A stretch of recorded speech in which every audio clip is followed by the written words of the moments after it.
everybody, it's Caitlin, Big Geeky Girlfriend here on YouTube, and we are in the car again, and it's summer, which means that it is time for season 2 of Summer Rides and Reads. So all of my summer 2026 reads will have a little 2026 somewhere in the title of the video. We're going to call this season 2 of this little series. If you're watching this video, this is the second video in this series, and I finished a book recently, so that means that we are going to use our car rides to film a review of that book. Today we are reviewing another Tessa Bailey book. It's my understanding that this one that we're going to talk about today is one of her newer ones, and I am not sure off the top of my head when the release date of this one was, but I do know that the sequel to it, Hook, Line, and Sinker, came out in the fall of 2022. So this is a relatively new book. I want to say it came out within the last 5 years or so, but her Hot and Hammered series might actually be after this one. I have reviewed all of the Hot and Hammered series by Tessa Bailey in my channel, so make sure you go check those out. The titles are Fix Her Up, Love Her or Lose Her, which is my favorite, and it's my favorite Tessa book that I've read so far, and then the third one, Tools of Endearment. And those all kind of have an HGTV, like fixer-upper, house flipping kind of background plot happening.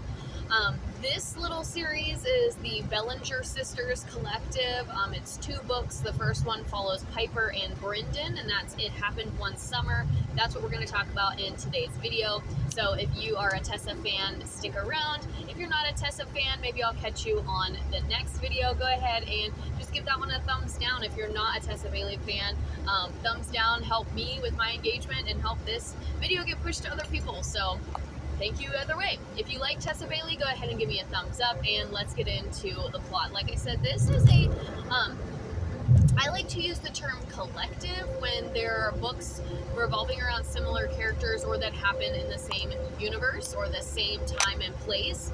And this one, like I said, is a series of 2.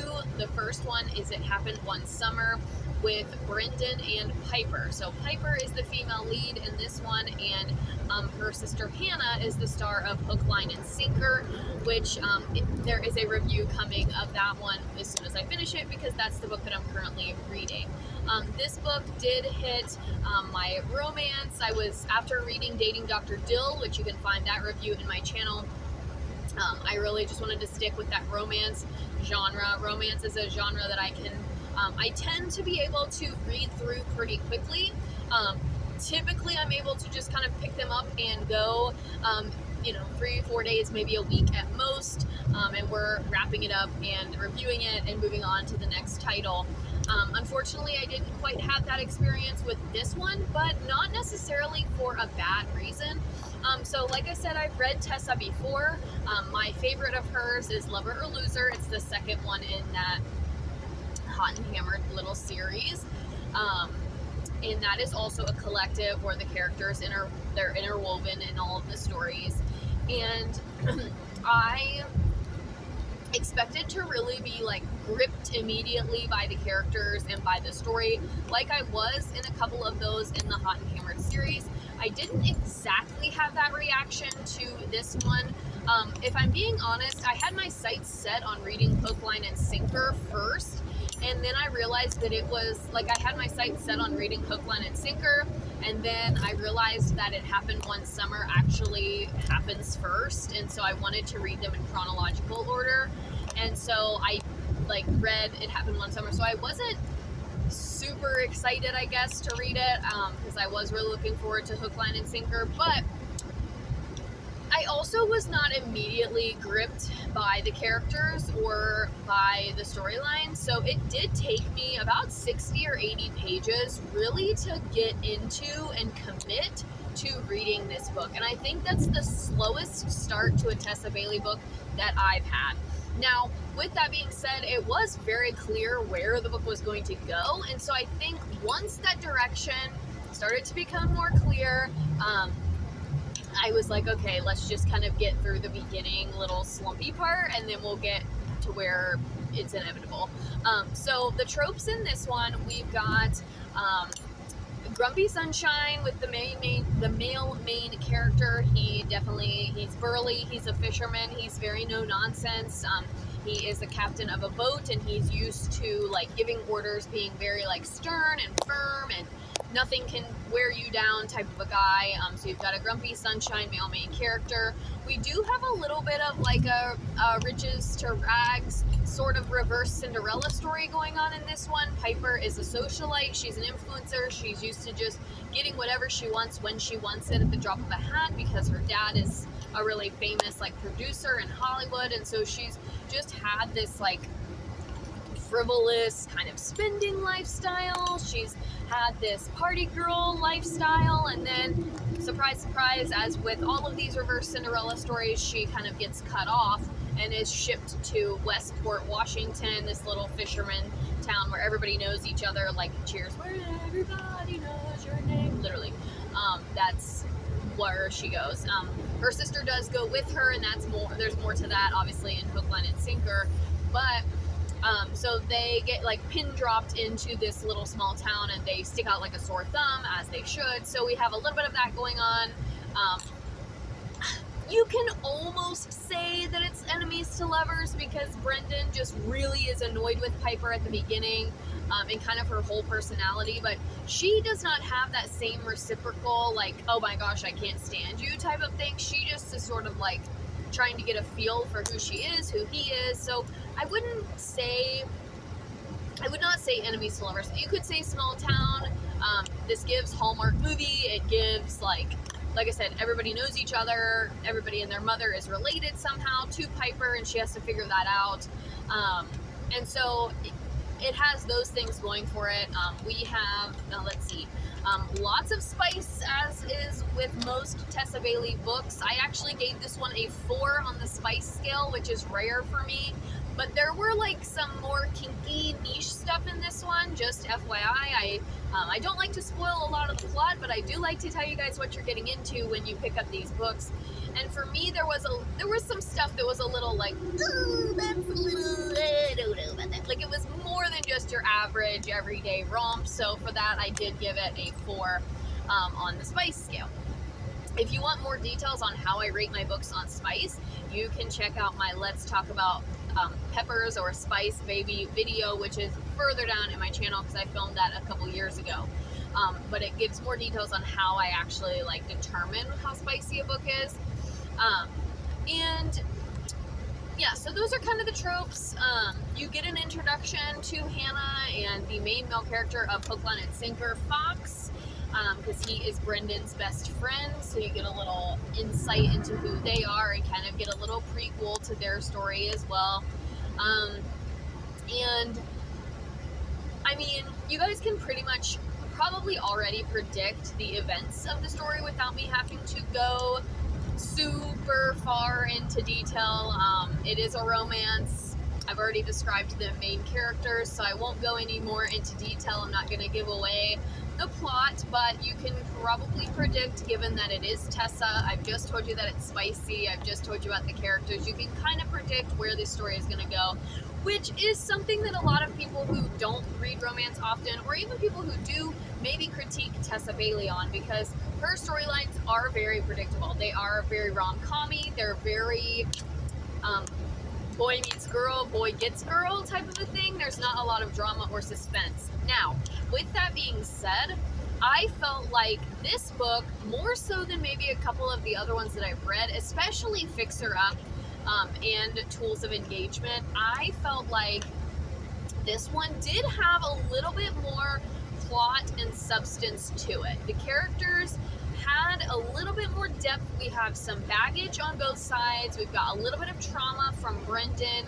We've got a little bit of abandonment, sort of daddy issues from Piper, which is normal in a romance novel. I feel like that's a little bit typical, but this one I felt, and I feel like that's why I felt it started off slow, because there was almost this sense of like world building, like we were setting the scene, and really I think that was to develop and show Piper's development over the course of the novel. Now, I will say at the beginning, Piper is very cringy, and I like visibly was like shaking my head during the initial parts of this novel. She really has a lot to learn in terms of getting her hands dirty, what it means to be like a small town girl, because she's never had that life. So we truly get the riches to rags. She has to clean, she has to do all these things, and some of her reactions to this were actually cringe-worthy and cringe-inducing.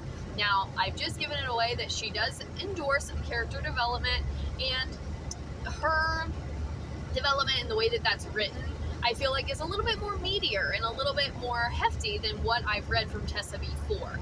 Now, this book also is a little bit heftier overall. It comes in at just shy of 400 pages from start to finish, which I felt that I felt every page of that almost 400, in my opinion.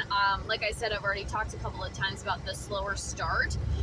In the scenes that read fast, but there were a lot of scenes that didn't read as fast as I wanted them to read, and I kind of briefly mentioned that at the beginning of this video, that when I pick up a Tessa Bailey book, I expect to be done in a few days, just because when I read a romance or even a contemporary fiction that has a lot of dialogue, I am that person. I don't need to read all of the connotations. Like, I don't have to read "she exclaimed," "she said." Like, I'm able to kind of visually put it together based on the events. So I read the dialogue and I'm able to make those connections. Not everybody has that skill, and I'm not saying that to be cocky or arrogant, but I do teach reading comprehension for a living, and I am fortunate that my skills in the area are pretty strong. So I don't read all of the little itsy bitsy words and all of the articles on every single page. I tend to skim a lot of the dialogue scenes. And that helps me read faster, but it also helps me get to the point a little bit quicker. And with this book, I felt there was a lot less of that dialogue. There was just a lot more perspective reading, and so Brendan like, he wasn't necessarily talking, it was just his internal monologue and his thoughts that you actually have to read.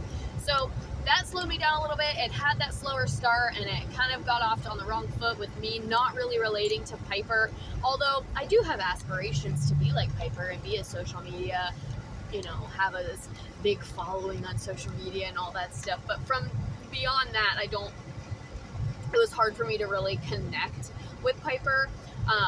And typically I have something in common with all of the characters. So it just took me a little bit to get used to her, and kind of connect with her, which I think is why it slowed me down. But all in all, I did finish the book in probably, it was about 14 days or so, probably 2 weeks. I got to the point, once I had like 100 pages left, I just powered through, and it did get to the point once I got to about 120, 150-ish pages left that I didn't want to put it down. I wanted to keep reading. The climax of this novel is very late in the game. So just when you think things are going well and that everything's going to be hunky-dory, the climax kind of comes out, and it's a little bit later on than typically happens in a romance. Normally the climax is like 75 to 100 pages from the end of a romance novel, or at least ones that I've read recently. This one, you're down to like 40 pages, and the climax and the conflict of the story is like happening in real time, and you're not quite sure if it's going to resolve, how it's going to resolve. You feel like you're running out of time with these characters, and that's what propelled me to kind of finish it a little bit more quickly, was the back half of the novel and how that's written. And maybe that was the goal. So overall, I gave this book a 4 out of 5. I started at a 4, then I said, no, I don't really think I liked it as much as I did. Then as I was writing my review on Goodreads, I realized that I actually did enjoy this a decent amount, and I felt like this was a good book. I did end up liking Piper and Brendan both, especially Brendan, and I wanted to be Piper at some point because of the things that Brendan does for her. So there were just a lot of like cutesy little things within this book, and the more I thought about it, I realized that I did enjoy reading it despite its a little bit slower start. Now, I'm currently reading Hook, Line, and Sinker. I'm only about 40-ish pages in, 40 to 50, but the first 20 of those were all text messages, so it was really, really easy to kind of get a little bit further into the book and feel like I'm more connected. Now, overall, I will say I feel like I connect with Hannah a little bit more than I do with Piper, but that is to be determined. So Overall, like I said, I gave this book a 4 out of 5 on Goodreads. That would be the equivalent of like an 8 out of 10. It is comparable to other Tessa Bailey books. Not my favorite, but I liked it more than I thought I thought I was going to when I first picked it up and started it. Then, also, like I said, I am reading the sequel, so it didn't completely turn me off from Tessa Bailey, and I am looking forward to reading the sequel. Then, on top of that, this is letter I of the Alphabet Challenge, which I did already have a letter I nonfiction book, so this one doesn't really count towards that, but it did dig me up to about either 12 or 13 books for my overall reading challenge this year. Lots of romance going on. Romance is what I read quickly, and we're trying to just read books that we own. So I probably will be on a little bit of a Tessa Bailey kick from now into the foreseeable future, just because I have found so many of her books thrifted, actually, and I'm so excited about it. And so I want to just get books off of my shelf. I'm preparing for a yard sale next month, and I want to have as many as possible to be able to sell at the yard sale. I'm trying to resell. So lots of Tessa coming your way. The Hook, Line, and Sinker review will be out shortly as soon as I finish the book, so stay tuned for that. Let me know in the comments if you've read this one, how you felt about it. How does it compare for you to her other books? I started to say this is not my favorite, but I do think that I enjoyed it overall, maybe a little bit more than like Tools of Engagement. I gave all of those books in the Hot and Hammered series like either 4 or 5 stars. I liked all of them, but so far nothing compares to Lover or Loser. That book, I think about that book every day, like literally every single day. I think about that book and how good it was. That's like at the same level of Verity and other 5-star books that I've read. So I don't know if anything will beat that, even by Tessa herself. So we shall see, but I'm almost back to my destination. Thank you for watching this second episode of season 2 of Summer Rides and Reads. Stay tuned for more book reviews coming soon, especially more nonfiction, and I look forward to sharing with you if I do meet all of my reading goals for the year. As a reminder, my overall goal is 48 books for the entire year. We want 12 of those to be nonfiction, and I think, like I said, we're at either 13 or 14 for the year. I'm going to put my actual title or actual number in the description of this video, so if you guys are playing along and following along with me, you can keep track of that. And also, I'm participating in a couple of summer reading bingo challenges, so I'm going to note which bingo card spots I'm scratching off with all the books that I read this summer too. So stay tuned for all of that and a review of everything that I read for my summer bingo card. And I will see you guys in the next video. Bye-bye.